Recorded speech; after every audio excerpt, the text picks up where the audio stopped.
All right, everybody, welcome to episode 83 of the Fantasy Timeline, a proud member of the Dynasty Addicts Podcast Network.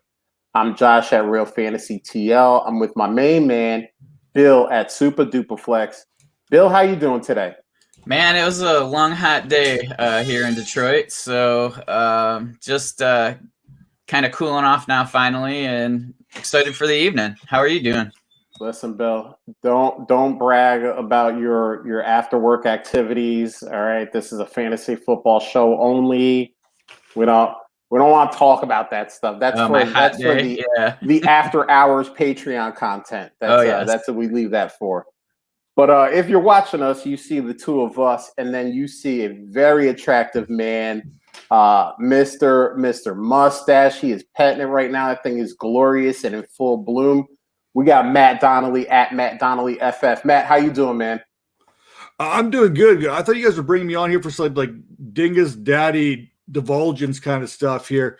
You talk about Bill running around after work, and here I got like my 12 kids. It's like the Canadian Philip Rivers kind of thing going on here. So trying to get everyone going, getting the supper going, meetings, this and that. This is my relaxing time. Glad to be here. Looking forward to the show tonight. All you need is a bolo tie, and you would really be the Canadian Philip Rivers. So maybe we'll send one your way, and you can just on the next appearance pop it up and get going, man.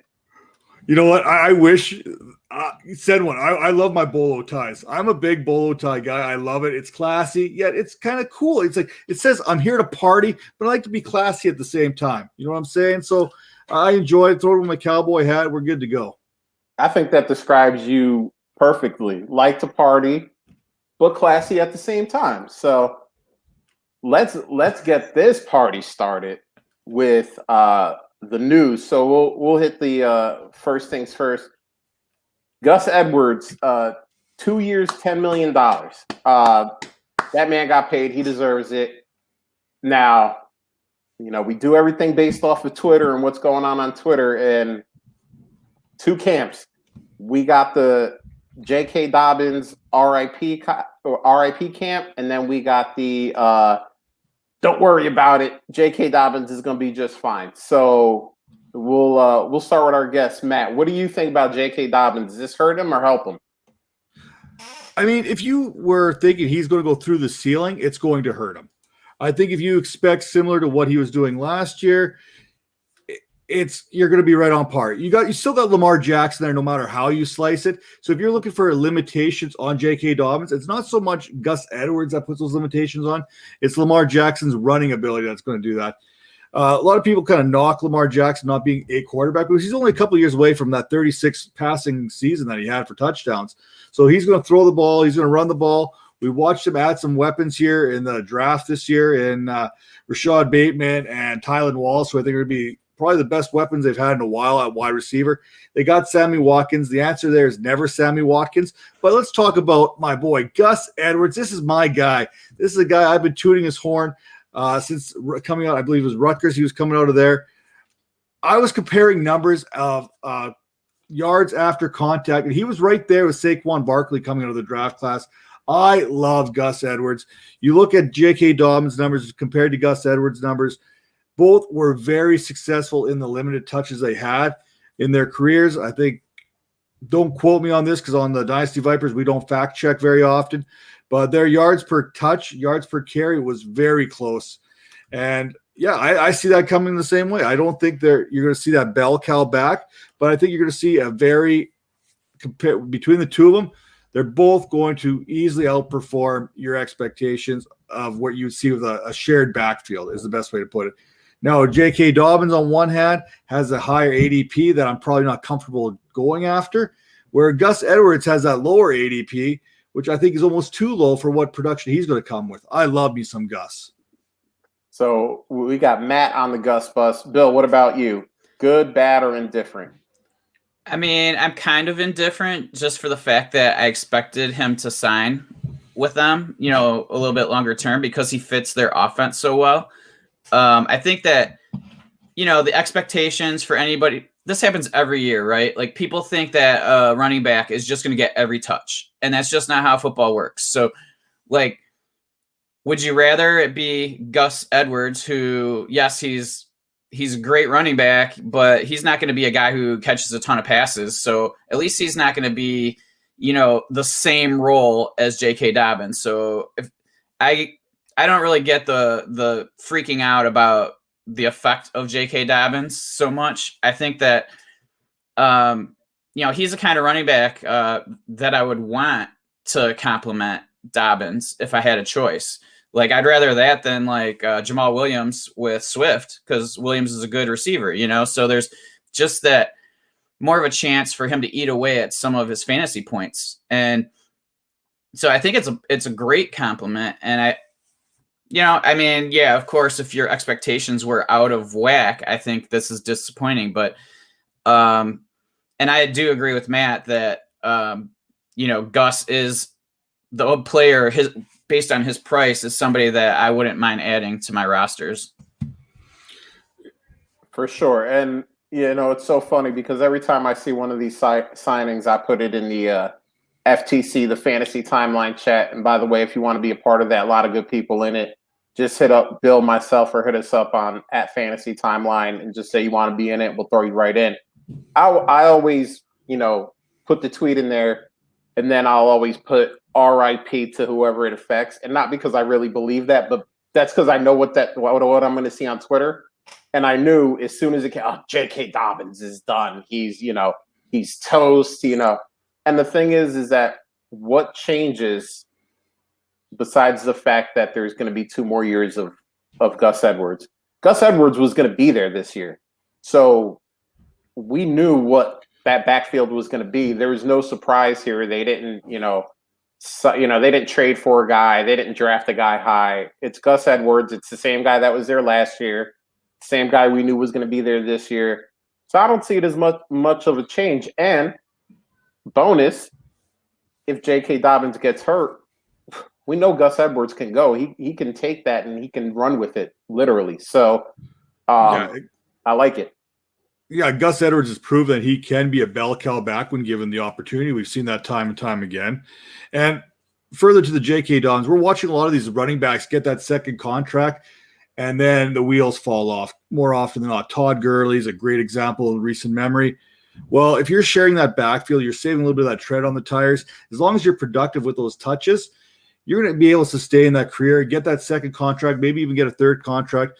You look at what Baltimore did last year. They had 11, in the top 11 in yards per carry. Jackson was 6.4, I think, and Dobbins came in at 5.8. Gus Edwards had 5 yards per carry. This is a run-heavy team. So if you can save a little bit on J.K. Dobbins, get that maximum there, mix in some Gus Edwards, I think it's going to help everyone long-term. Maybe not for your fantasy team immediately, but long-term, this is a great move for the Baltimore Ravens. Agree. And I think Gus Edwards is that guy that can be, a bye-week flex play. Maybe if the Ravens are playing a poor run defense, you can throw him in the lineup as well. So he's definitely not a roster clogger by any means. He's a guy that you're going to be happy you have on his team, have on your team. Excuse me.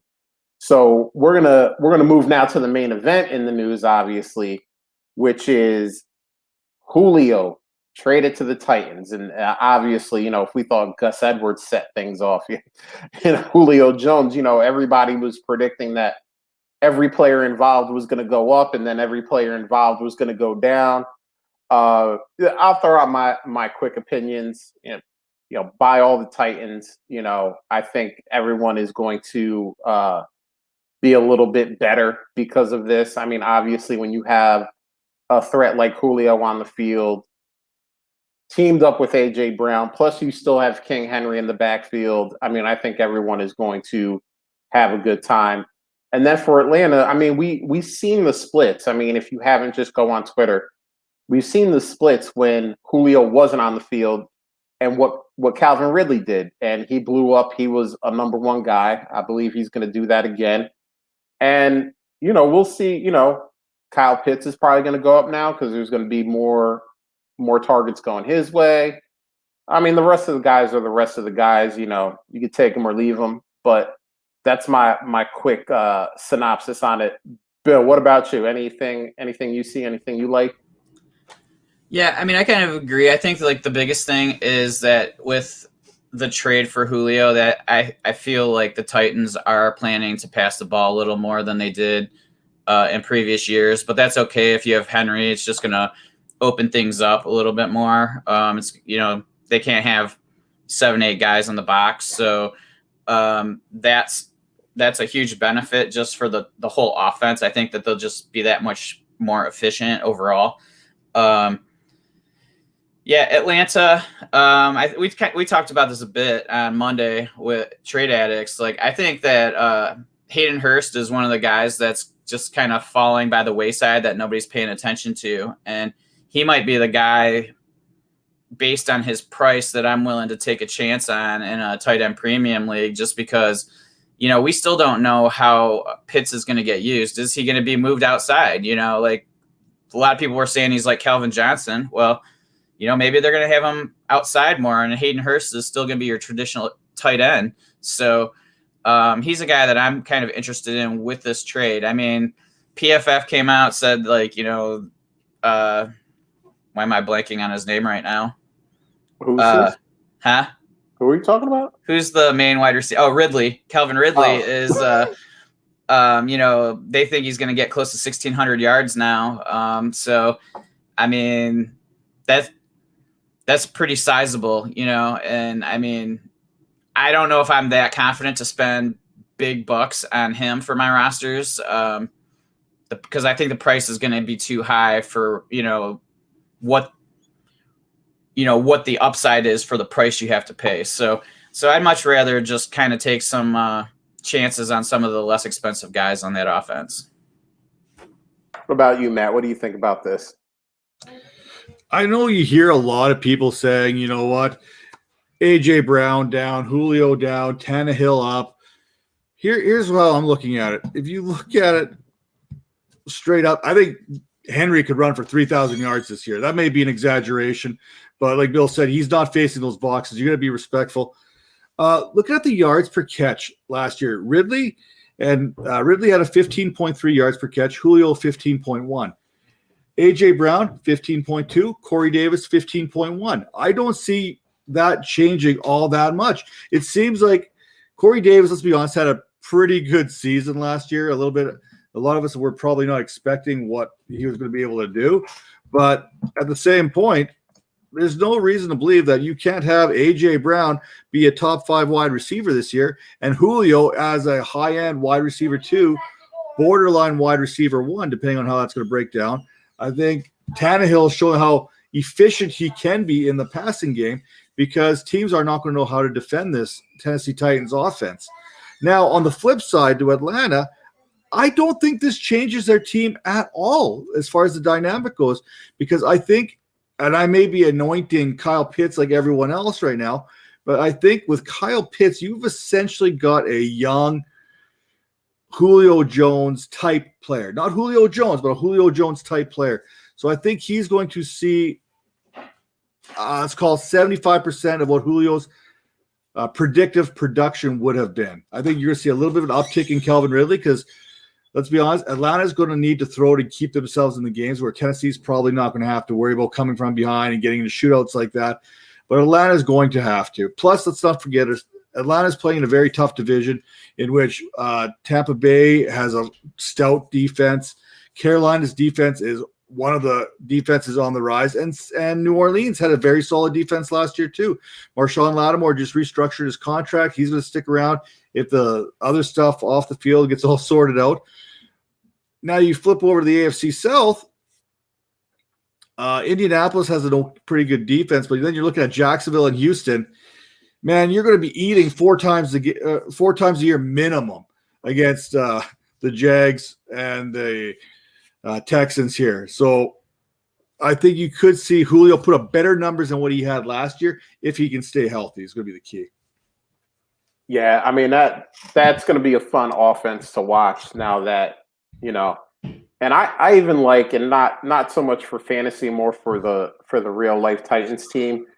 Josh Reynolds kind of always thrived when he was in that number 3 role behind Woods and Kupp, but he wasn't featured as much. If they kind of feature him a little bit more, he's going to be kind of a guy, not so much for fantasy, but for real football that you're gonna watch and be like, oh yeah, that guy is pretty good. So it's gonna be a fun offense to watch. But now we knocked out the news. We are going to hit up what we saw on the timeline. Got some good stuff this week, kind of all over the place. So it's going to be fun to get thoughts and opinions here. So this first one is from Michael Ward Inman at Might Be Trouble FF. I'm planting my flag on Ramondre Stevenson tonight, the big back in New England this year. Now he puts down some height weights. Sony's 5'11", 215. Harris is 5'11", 213, and then Stevenson 6 foot 246.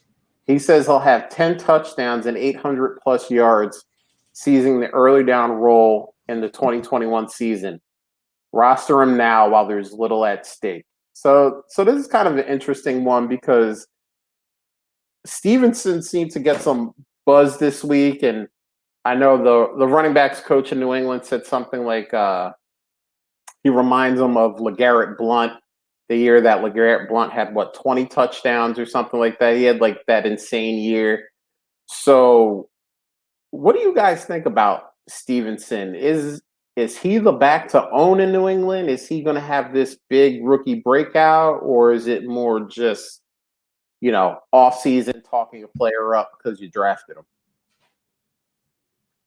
I'll go here, and I like Ramondre Stevenson. I think he's going to be effective. I do see a LeGarrette Blount light type role for him. I don't think 10 touchdowns is exaggerating here. I think maybe 800 might be a little too high on the yardage. I think they've drafted Damian Harris for a reason. Damian Harris is still the back to own in New England. By the way, if you're counting on any New England backs to begin with, you should know better. This is 10, 15 years and then go, we haven't had a dominant New England back since, I don't know, A.J. Dillon. I'm just throwing that out there. So, and that was only a temporary thing when he was there. But in all seriousness, Ramondre Stevenson, he has that LeGarrette Blount. I believe when I hear that hype. I really do. And here's the little swerve I'm going to throw on you. I don't think Sony Michel survives camp.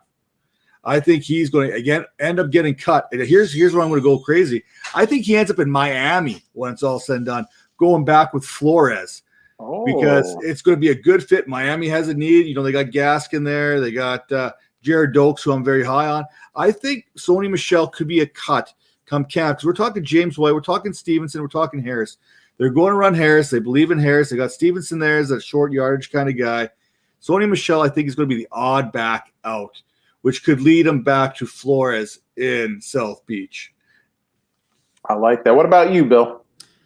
Yeah, I'm kind of like very similar to Matt in this. Like I think that, he definitely has a specific role with New England. And I think that's all you can really bank on, right? Because some of the times, like, we never knew like who they were going to play in any particular game because it's based on matchups. But that specific role, I think, is, something that's not going to be game specific, right? Like he's always going to have the goal line opportunities, and he's actually a decent pass catcher. So like that's something that maybe Blount didn't really have.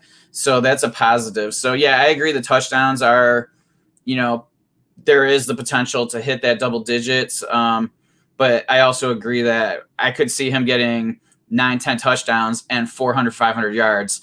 And it's just a matter of just where he's getting used in, on the field. So he's a guy that I've been drafting a lot in the late second of rookie drafts. So like I'm totally buying in on him with the hopes that he does fall into that situation.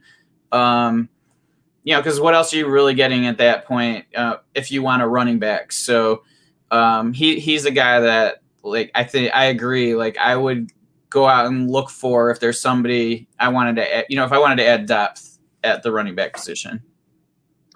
Yeah, so Ramondre is interesting for me because, like Matt, I can see a LeGarrette Blount-esque season for him where he is that goal line guy and he does get a bunch of touchdowns.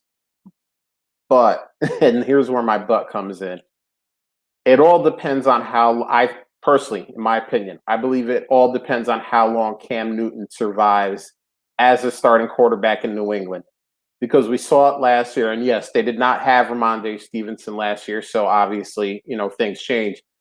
But Cam Newton was the goal line back in New England. And I do believe, just kind of knowing how Bill Belichick does what he does, he likes to rely on the guys that have done it before more than he likes to rely on rookies, if he can avoid it. So obviously, if you think, some people think Cam Newton is going to be there for, 10 games, 12 games, whatever, and then maybe Mac Jones comes in.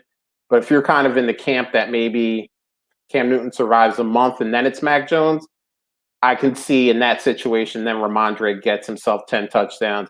I agree on the yardage. I think the yardage will be lower. I think it'll be in that like 500 to 600 yard range. But if Cam is out early as the starter, I think Ramondre can load up on some touchdowns. So, Mike, I hope that you like what we said, and if you didn't, I'm sorry, but that's what we believe. So, this next one here is from Halal at HJC Hami. I don't know if I said that right, but Calvin Ridley, and we just talked about him a little bit ago, but we're gonna deep dive now.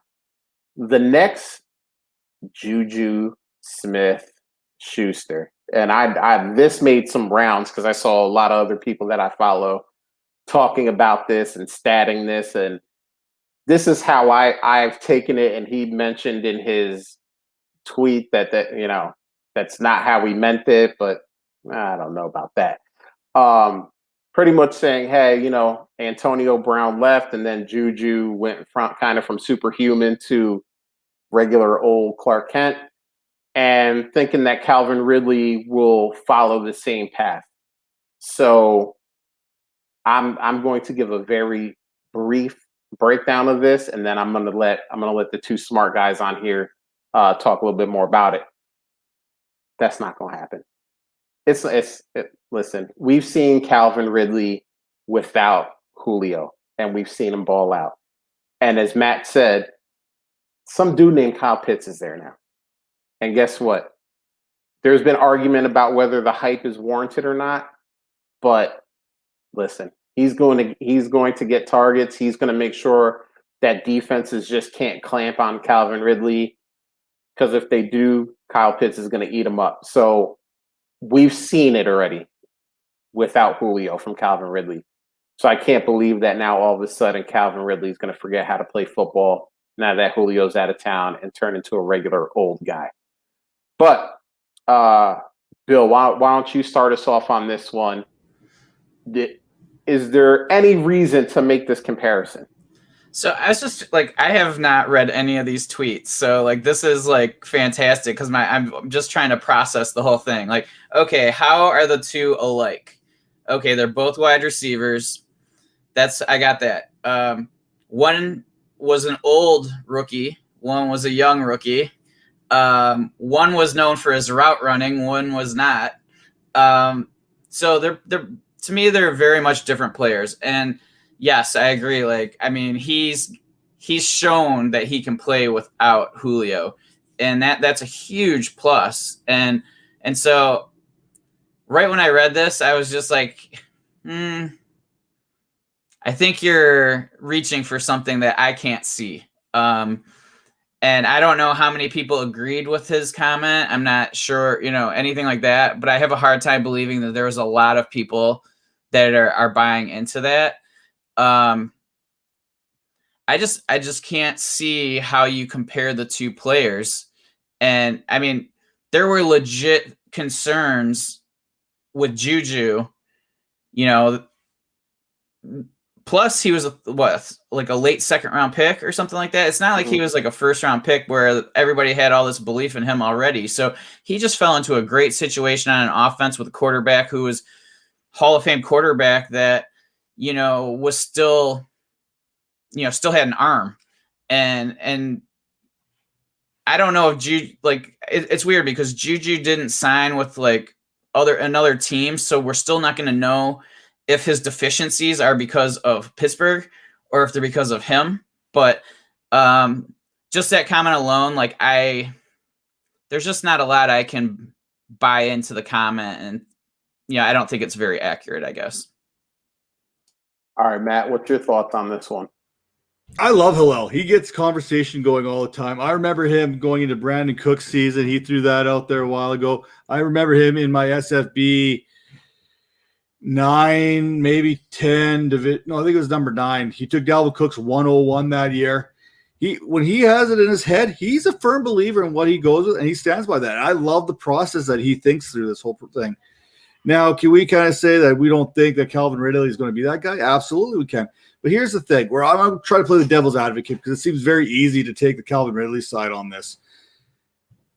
Have we seen Calvin? We've seen Calvin Ridley without Julio Jones, but have we seen Calvin Ridley when teams are not preparing to play Julio Jones as much?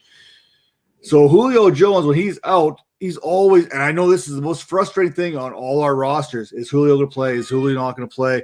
Is he a game time decision? Is he not? He's never been like ruled out for 3 weeks straight. So teams kind of have that, okay, we have to kind of game plan for Julio a little bit, but we have a pretty good idea he's not going to play. Well, when you are the man, not just acting man or intern being the man, when you are the man and teams know it's got to go through you for that team to have success, can you step up to that? We believe that Ridley can. All early indications with the splits are that he can, but now he's getting that first real opportunity. Where is he going? What can he do with it? The pressure's now on Calvin Ridley to succeed.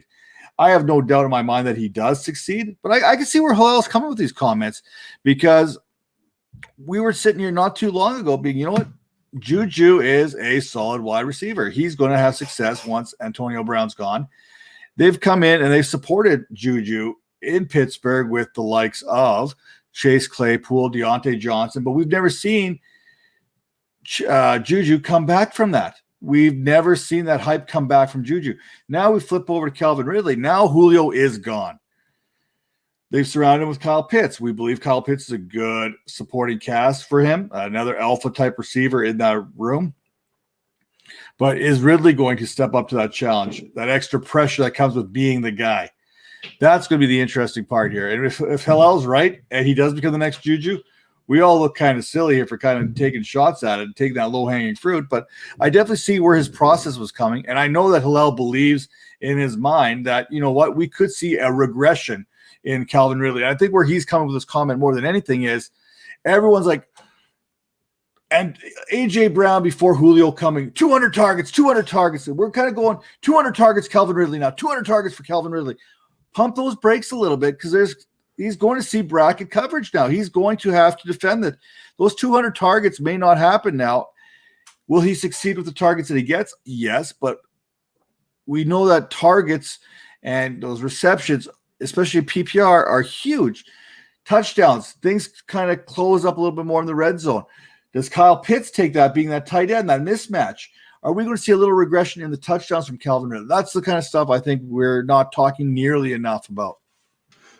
Yep, I agree. And I think that also you are going to see where maybe he's not nearly as efficient as he was previously. So he is going to need those extra targets to, you know, maybe put up the similar numbers as he did last year.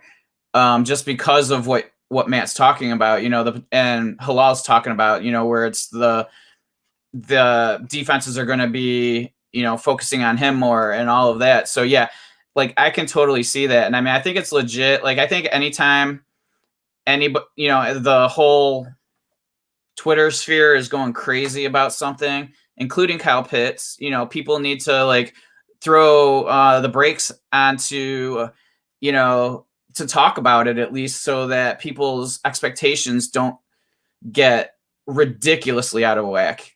I mean, even though I could argue that maybe Pitts is already getting completely out of whack at this point, but that's a whole nother conversation. And I brought this up because, you know, this you know is in no way trying to slam Halal because he's a smart dude. He's always, you know, he's like Matt said, he's always bringing up that conversation. Whether you want to listen to it or not, that's up to you. But he's a smart dude. So if he says something, and he doesn't just say stuff for shock value either, he says stuff because, you know, and you know what? That's the beautiful thing about fantasy is like, guess what? We're not all going to have the same views on every single player. There are going to be guys that I like that Bill doesn't like, guys that I like that Matt doesn't like, and vice versa all the way around. And that's what makes trades fun, because guess what? If Halal's in a league and I'm in a league, he's got Calvin Ridley. Guess what? He's like, yeah, go ahead. Pay up for Calvin Ridley if you want to, because he's not a guy that I'm high on. So I'll take, whatever the trade ends up being.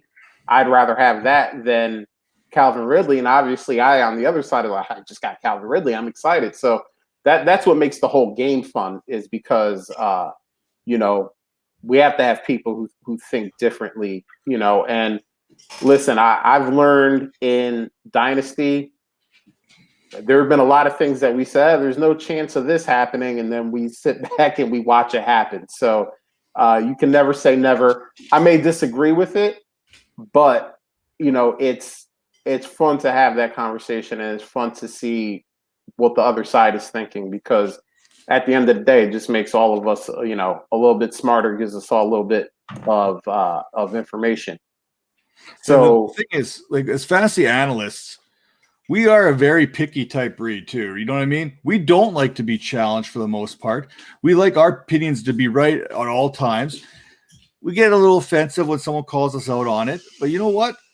When I see a comment like this from Halal, a guy I respect in the industry, throw it out there, and I know how his process works, it lets me check my process. What am I missing out on this? It's just like what I do with my scouting and for rookies coming into the from the college to the NFL.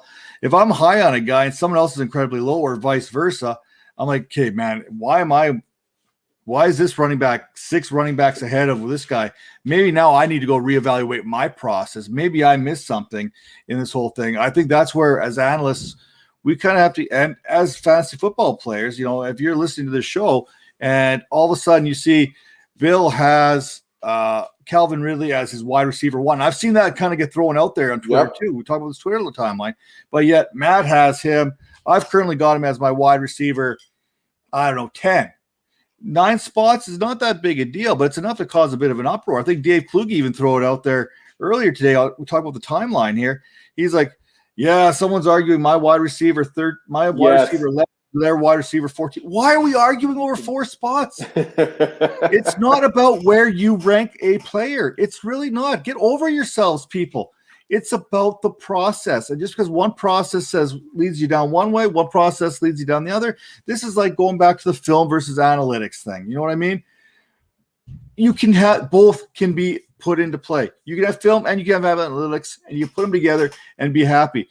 Just because I don't agree, like Josh, you're just saying, I may not agree with this take, but you know what? I'm going to look back and see what his process is, and maybe I missed out something. Maybe as I got him as wide receiver 1, maybe if I reevaluate this, you know what? Maybe wide receiver 5 makes a little bit more sense. I can see where Halal's coming from. I'm going to bring him back a couple spots. It doesn't mean that I'm wrong. I'm still high on him, but it means I'm evolving and using what God gave me as a brain here and using everything around me, my environment, to make a more educated prediction. That's what fantasy analysis is. It's prediction. There is no blueprint for right or wrong.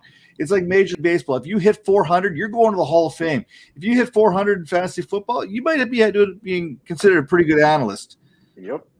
And even to take it a step further, past analysts just playing this game. Listen, you don't need to have a podcast. You don't need to write articles. You don't need to do rankings, any of that stuff.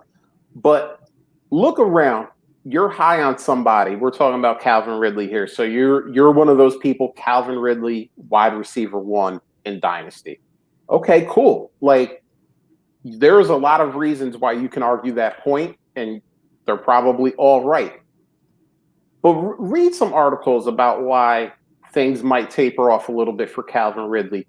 Bring that information in, like Matt said, with analysts to broaden your knowledge base and to maybe make some adjustments that you didn't think about making beforehand. But as a player, maybe you're like, man, I really think he was going to get, 1,500 yards and 12 touchdowns. But now, realizing what Julio did to defenses, and Kyle Pitts is just a rookie. He's not going to be able to do the same things right away. That maybe you go, all right, maybe I need to taper this back to like 1,300 yards and 9 touchdowns. which is still a pretty good season.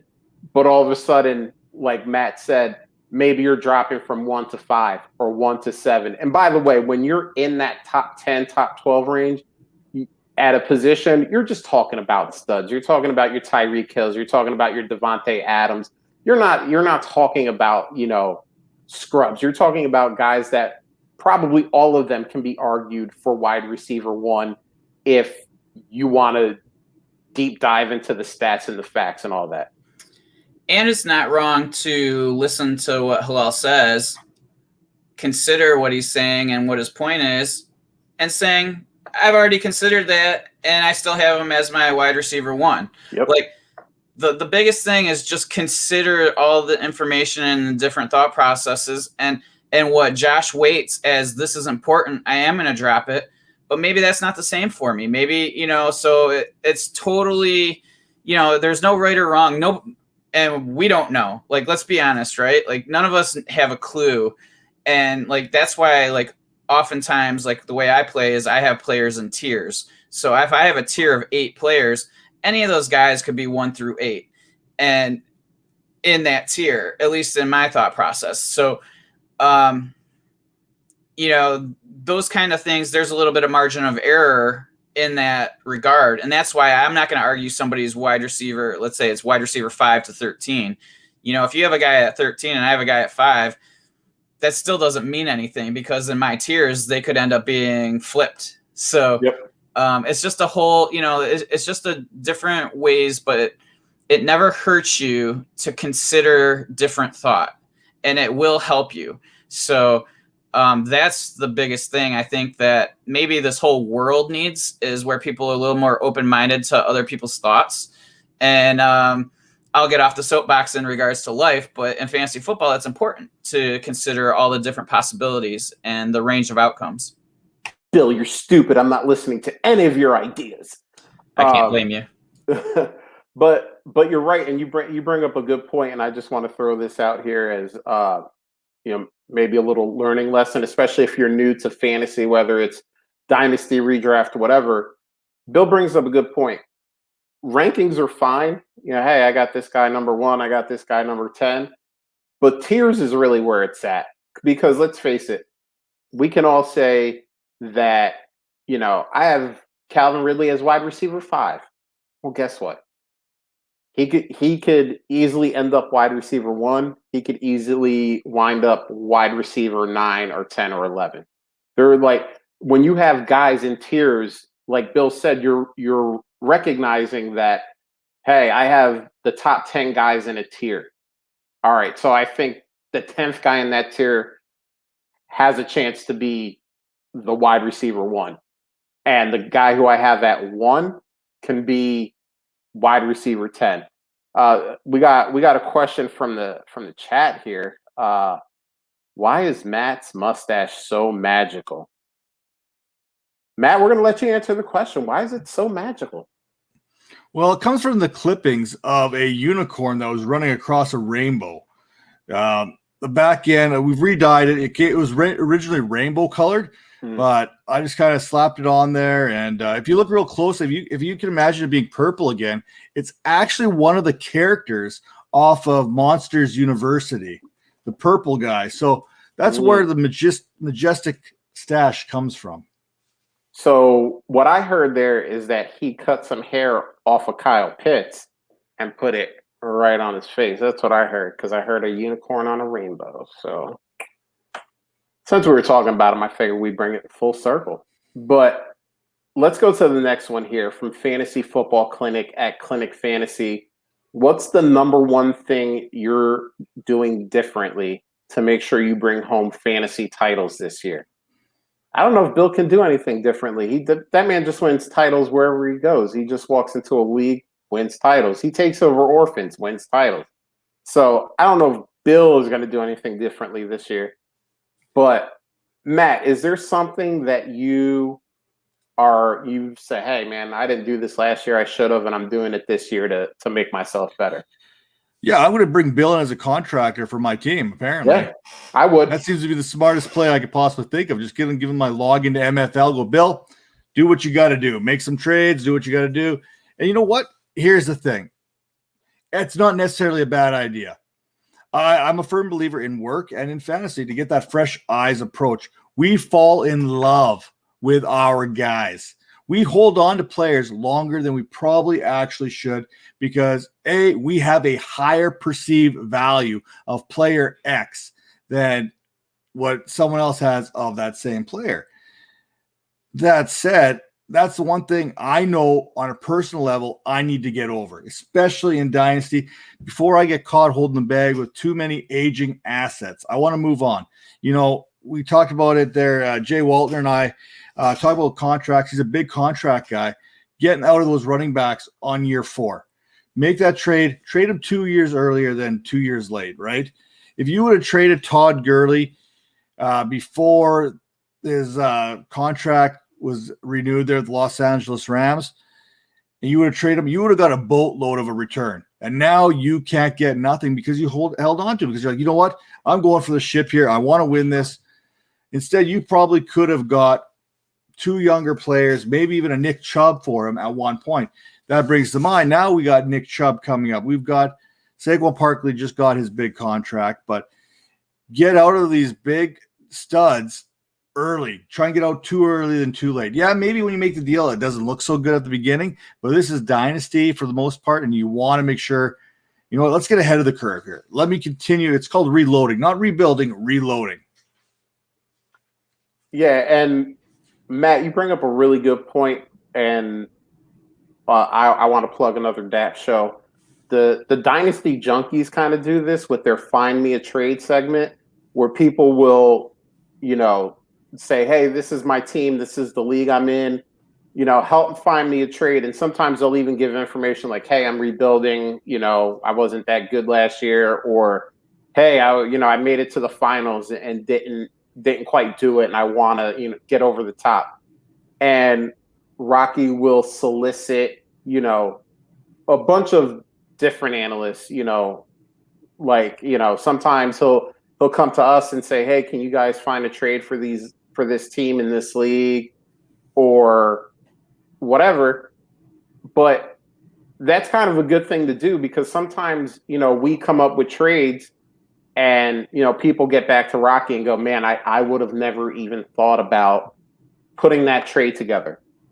And it's fun when Rocky will show us the acceptance of a trade that one of us came up with, and they're like, the trade went through, and they're excited because they got players that maybe they thought they didn't have a chance of getting because, like you said, you kind of look at your team and you go, do I want to trade? Even picks, like now 2021 is over, now we're looking at 2022 picks, and it's like, do I want to trade 2 picks for this, higher caliber player right now? Like, what happens if, and it's just like, sometimes another guy is just like, this isn't my team.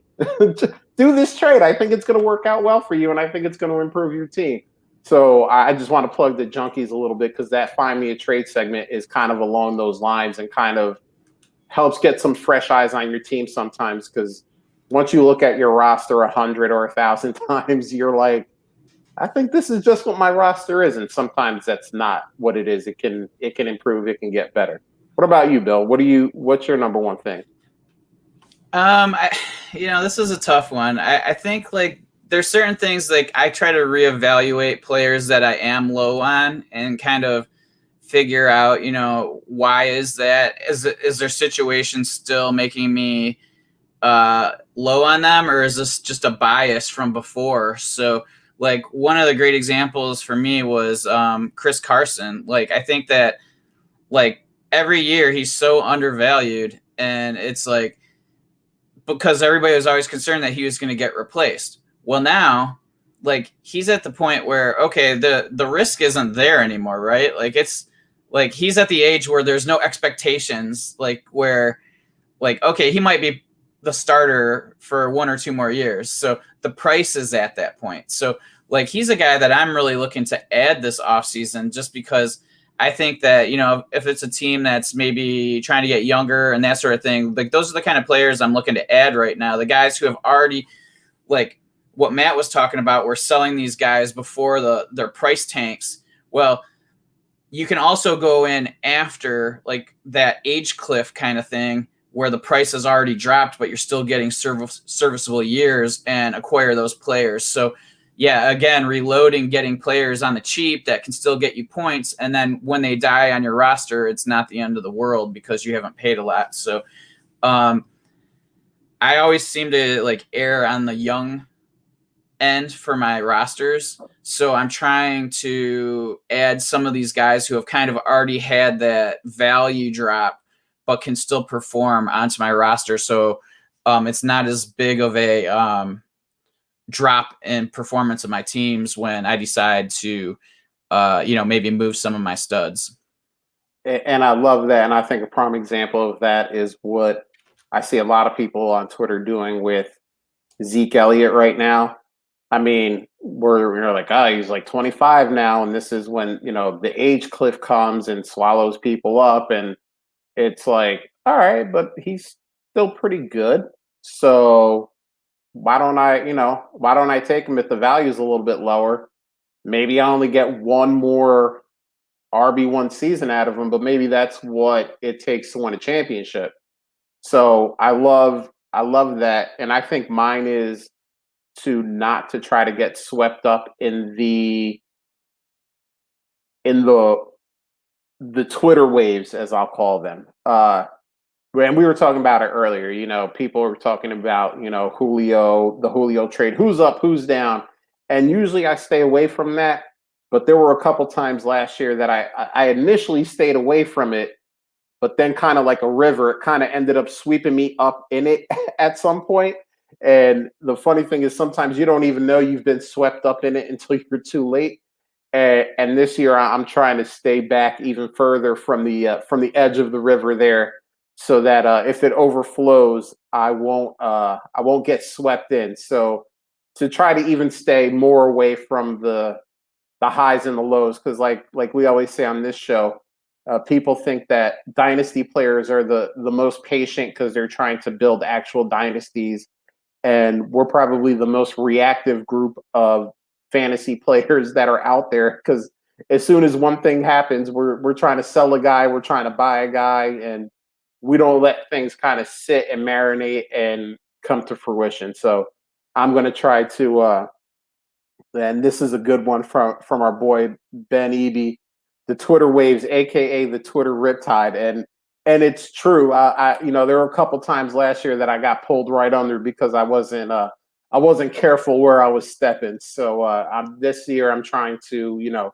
I want that information, as we said earlier. I want all points of view, and I want to gather as much as I can, but I also want to make sure that I don't just kind of follow blindly down a path there. So Mr. Clinic Fantasy, I hope that helped you out. I hope you're doing some things to change up as well, because especially in Dynasty, you got to evolve every year. You got to figure out what worked for you, what didn't work for you, keep the good things, try to improve on the things that weren't so good, so that you can become better every year. So I like this question because it's something that we should all be doing, because even if you've won a championship in every league that you're in, the next year, everybody's gunning for you. Everybody's gunning for that title, and they're making improvements, they're making changes, and you have to as well. So this last one here is from Edward at FSN Edward. What are you doing in this scenario? Owner sends trade, you accept trade, owner gets buyer's remorse and decides not to pay future entry fee for trading 2024 first. And by not trading, the trade they offered and you accepted now gets reversed. So the three options they got here, he says, are you leaving the league? Are you staying in the league and doing nothing? Or should the non-paying owner get booted? So this is an interesting one because I only commission one league. Bill commissions a lot more leagues than that. And I think we both have the rule in our bylaws. By the way, bylaws are important. Yeah, I don't know if this league has one, but if it doesn't, you can get wrapped up in situations like this. But in my bylaws, I say if you make a trade with future picks, you have 24 hours to pay that year's entry fee. And if it'll be reversed. I've never had to reverse for that reason, but I also kind of have a plan of, I'm going to talk to the guy that didn't pay and say, hey, if you can't pay, I get it. I'm not managing anyone else's money but my own. But you can't make that trade, then try to figure out something else, because if it happens again, I would personally let that owner go, because it is unfair that you agree to a trade. Hopefully there's a bylaw. That principle is in place, and if you're making the trade knowing you can't pay within whatever time frame it is, I mean, you're kind of dealing in bad faith. So, me personally, I would give that owner one warning, kind of let them know, hey, man, next time, just if you don't have the money right away, just don't make the trade. And if he does it again, I'd be like, yeah, I'm going to have to let you go. Good luck. Hope you win championships in all your other leagues, but I can't do it. Bill, you're kind of the commish extraordinaire on this show.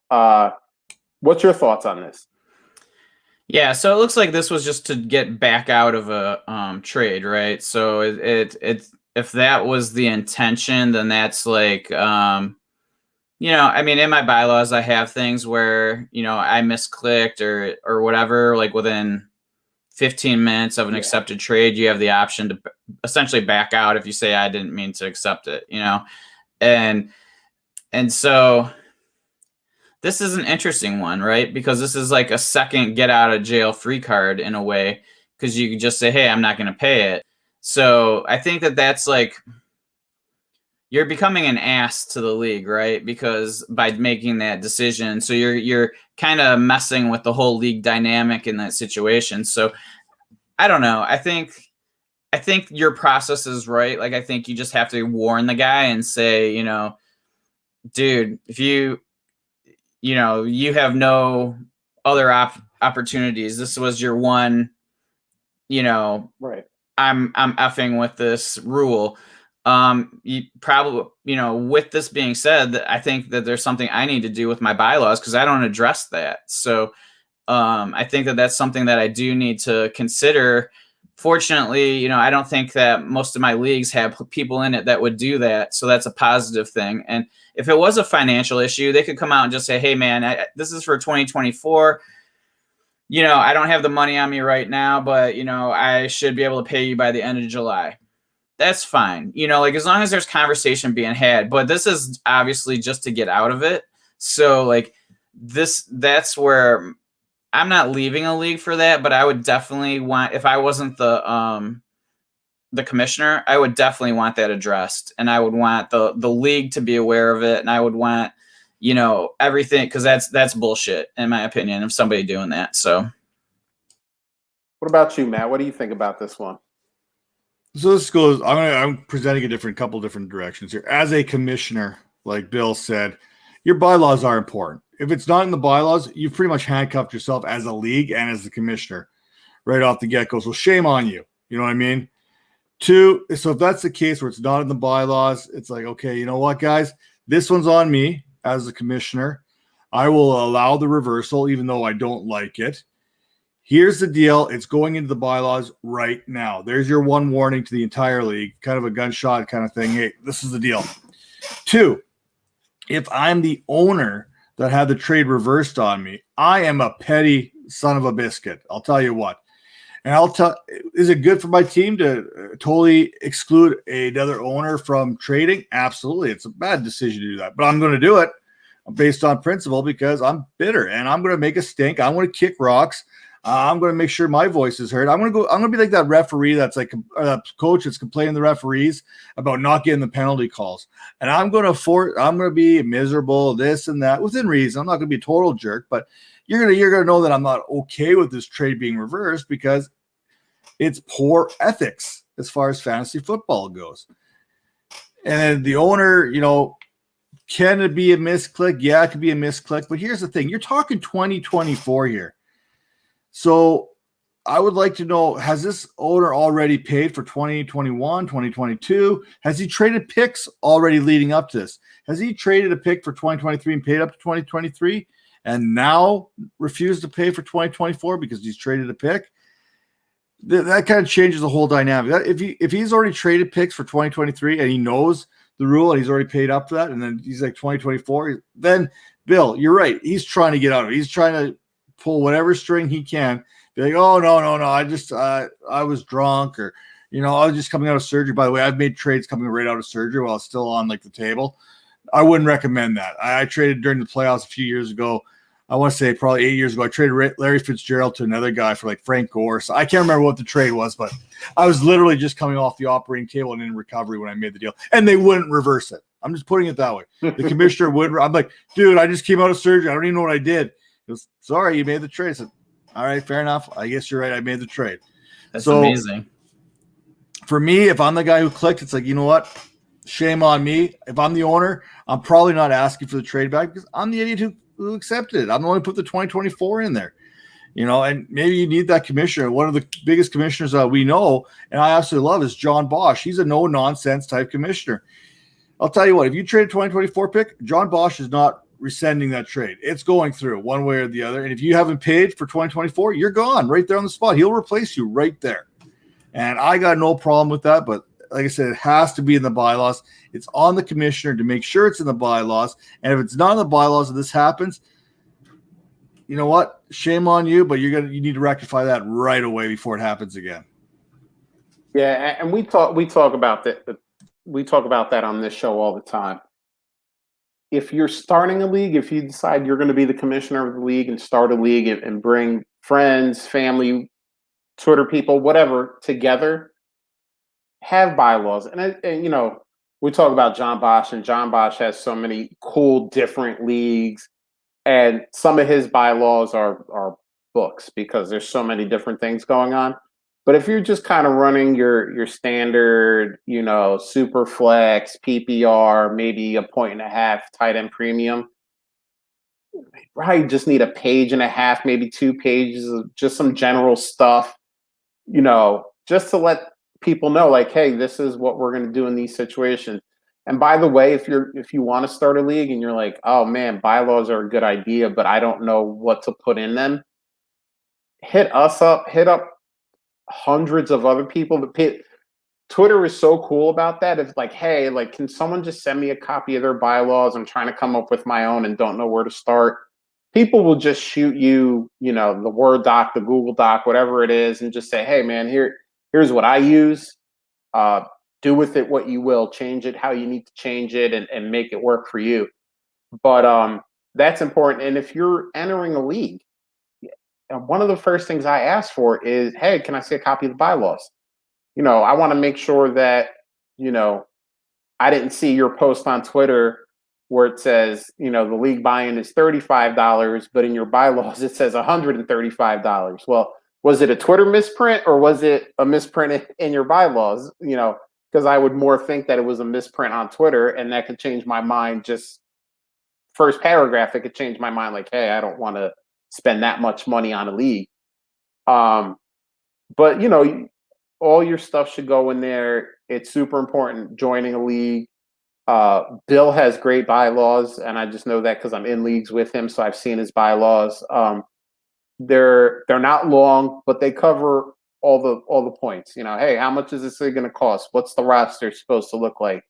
How can trades go down? This, it's well spelt out, and you understand what you're getting yourself into.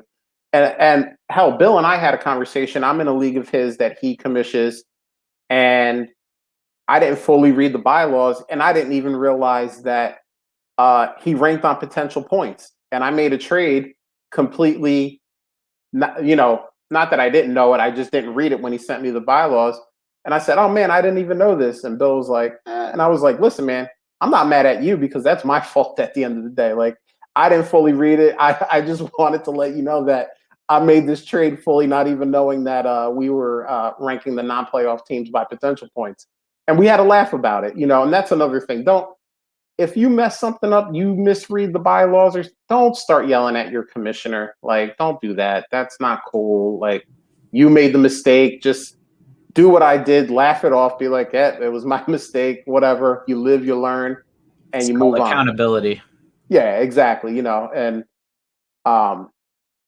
Yeah, so I don't know if there are bylaws in this situation. I really don't, but I hope there is, and I hope that if you're in this league and there aren't bylaws, maybe you do need to leave just because, you kind of want that, now obviously it's different if this is a family league or if this is a bunch of college buddies or whatever, might be a little bit different. But if this is just kind of, maybe a bunch of people from Twitter or maybe, Reddit or wherever else, Facebook, you found a league, maybe just, trust me, there are thousands of other leagues.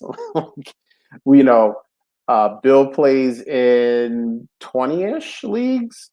I play in about 10-ish leagues. Matt, you probably play in a bunch of leagues. I mean, combined, we probably, I would say, have, 50-ish leagues, maybe more than that. Higher, Matt, maybe 100-ish leagues between the three of Yeah. us. Last year I was in 42.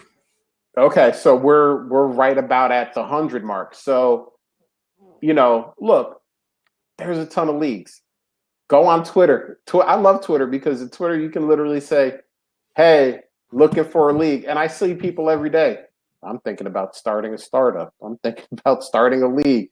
So literally every day you can just go on, and if you tag me and say, "Hey, looking for a league," I'll retweet it and put it out there, and just even when people say they're looking for players to take over orphans, I retweet them, whether I know them or not, because I'm like, maybe somebody I know is looking for an orphan. So it's pretty easy to find another league if this league isn't because it should be fun at the end of the day. Like I like going over these questions because I like going over the behind the scenes of playing in fantasy leagues and dynasty leagues. But it should be fun at the end of the day. And if you're dealing with people not paying, people not following the rules, it doesn't make it fun anymore. And why are you there?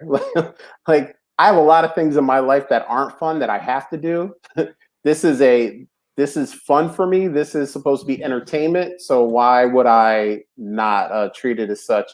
And I love Lindsay here. She says, I still have bylaws from my friend's home league. So exactly, it doesn't matter. You don't need to be in a high stakes analyst only league to have bylaws. Every league should have bylaws, even if like Lindsay said, it's her friends, your college buddies, your my friends coworker. need bylaws. If anyone's going to find a way to expose the rules, it's my friends. So yeah, you got to have those. That's going to be concrete. I have to like take my bylaws for my leagues in my home for my friends, and I got to take them to like a lawyer's office so they can go through. Because you know what? What's that old Bill Gates saying? Don't give me a hard worker. Give me someone who's lazy to do the job, because he will find the easy way around it. And my buddies, they will find the easiest way around the rules every single time. So those bylaws have to be black and white. Well, Matt, I will volunteer my services. I am not a lawyer, but I deal with contracts all day. It's part of my job. So if you ever want to shoot them my way and make sure that people can't exploit them, it's pretty much what I do for a living. So I will. I'm help you lazy, out. so I'm more than happy to find the loopholes. So we got the maybe we have a bylaw review service we can start. There you go. We should start that. Hey, that sounds awful. I mean, I do. I mean, it's pretty much what my job entails. So to me, it would just be like doing my job. But yeah, I think both you guys brought up some real good points. Edward, I hope this helps out. It sucks that you're in this situation, but hopefully we gave you some good information and we can, help you along in either the future of this league or the future of some of the other leagues that you become a part of. So that wraps it up. That's everything that we had on the show sheet. I think we nailed it. I think we did a good job. So I want to start by thanking Matt for coming on, dude. I have been watching your stuff for a while now on Vipers and Twitter and all that stuff. I've been a big fan of yours, so I'm glad that we were able to get you on. please tell everybody where they can find you, what you're doing, and what you're up to. Well, like we said before the show, I said the first thing is when you're on Twitter, make sure that your actions are good or bad, because someone's always watching. It's that season right now. Everyone's watching you. It should be no different than when you're with your kids and stuff. You know what I mean? Your kids are always watching, even when you think they're not. Well, in fantasy football and Twitter in this community, someone's always watching you, which brings me to my next point. The Vipercast is now powered by Fantasy Points Media Guide. So, our media group, sorry. So we're all together now. I've joined, the Vipercast has joined that group of great Fantasy Points, True North Fantasy Football Pod, The Smoke Show, DHH is in there, P2 Dub, he's in there, Nick. So it's a huge group of guys. And you know what? Probably more important than anything, they're all good people. So that should just tell you enough right there. Be a good person, especially on those Twitter streets, because sometimes it can get pretty interesting out there. Two, like I said, you catch us on the Vipercast over on YouTube, over on Anchor, and any other kind of platform usually that you can go out there. I haven't figured out how to move it in there, but it's all there. You can find it easy enough. Use the Google. That's what I do for whenever I got an injury or have a cough. I use the Google. I've died 8 times in the last 2 years, so that's fantastic. DynastyVipers.com. Check that out. That's where you find written content. The team is continuing to grow over there. Like Josh said, we've leaps and bounds in this last year. Actually, since January, you know what? I got to give a shout out to my boys there, Steven and Bob. The graphics that these guys do for the show, for the website, for the podcast, man, good graphics make the show. You know what I mean? It gives it that professional look. If you want to be taken seriously and stuff like that, have that professional kind of look going for you. Surround yourself with good people that can do great things, and that's what we have over at the Vipers. And then head over to idpguys.org if you get an opportunity, because we've got I was just finishing up our rookie draft guide, offense, IDP, you name it. We got it out there. You can go and bundle that package up and see how bad my rookie scouting is. So check that out. And you know what? If you think it's not great or you think it's fantastic, hit me up. Let's talk about it. And like I said, I love my process. I think my process is pretty good, but it's not perfect. So let's talk, let's chat, let's have a little conversation. Let's kick it off. Actually, Matt, now that you brought up a conversation, you talking about scouting rookies. There's a rookie that Bill and I have disagreed on this show. So I want to get your opinion on it. What do you think about Trey Sermon? I think Trey Sermon is in the perfect place for Trey Sermon. I don't think Trey Sermon, man, I'm talking like every time here. I don't think he is a bell cow back.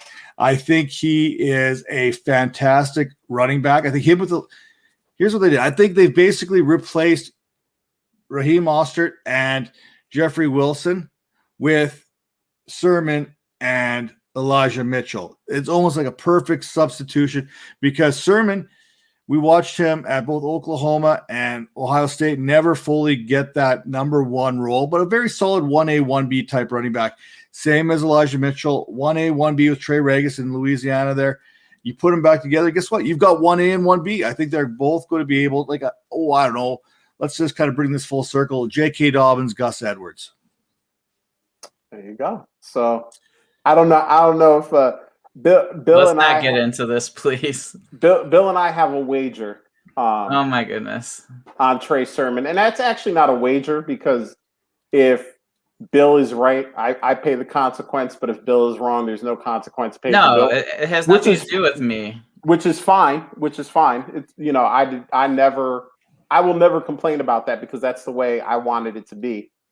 But Bill believes that Trey Sermon could get to 1,300 yards in his rookie words in my season. mouth. We go through this every time. I did not say that. You just kept saying how horrible he was, and I said, because you said that, watch him get to 1,300 yards. That's all I said. And that's what we made the bet on. So you got to feel confident about it. That's what you said will not. And by the way, I never said Trey Sermon was horrible. I said it's horrible process to take him at in the first round of your rookie drafts. That's all I said. And that's fine. I mean, I'm still confident that he will not have 1,300 total yards in his rookie season.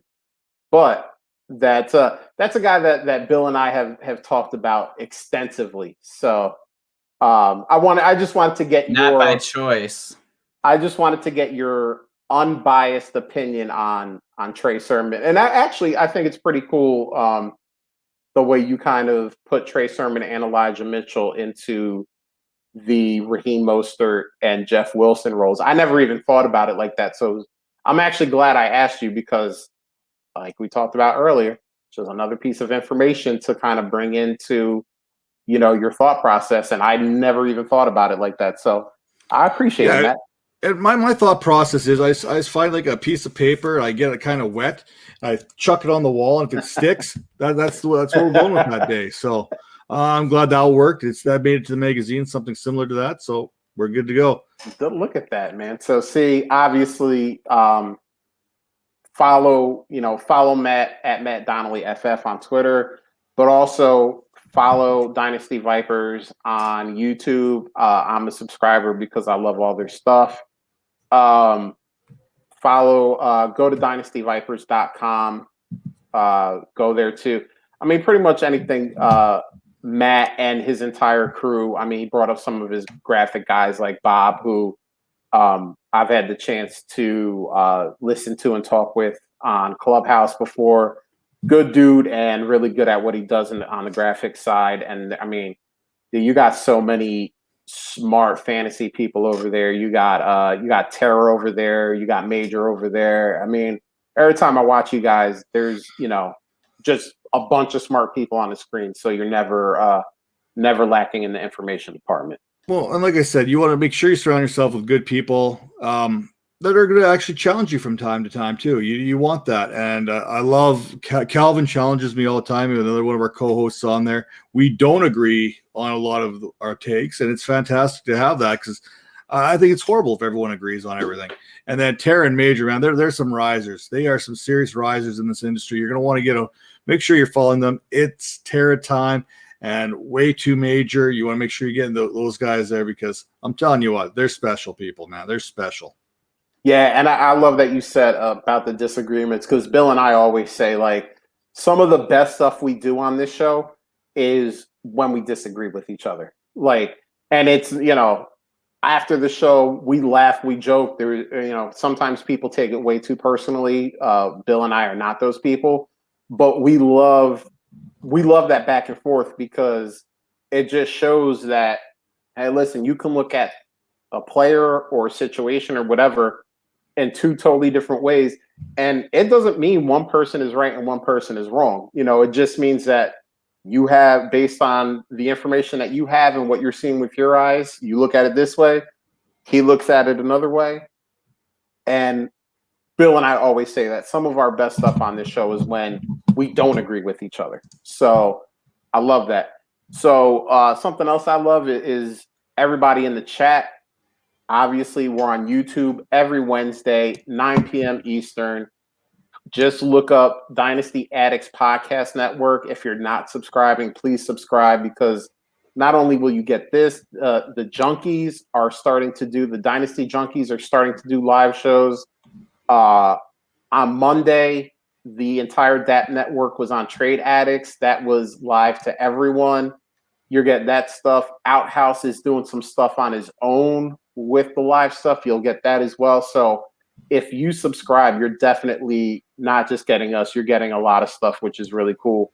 But, we had Ben Eby, former guest who came on to say hi, Steve Dennis, Lindsey Kennedy, just so many fun people. We had Zach Reed, Tacit Assassin, also former guest who came on to make fun of Bill for forgetting Calvin Ridley's name.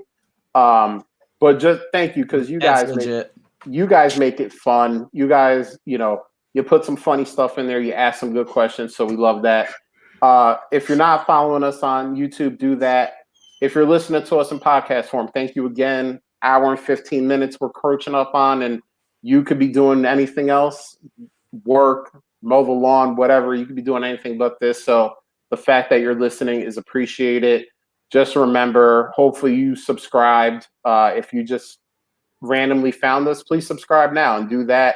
Leave a rate and review. That helps us get noticed by all the podcast directories. And Bill and I love to read those things. So on that note, Bill, we are out of here.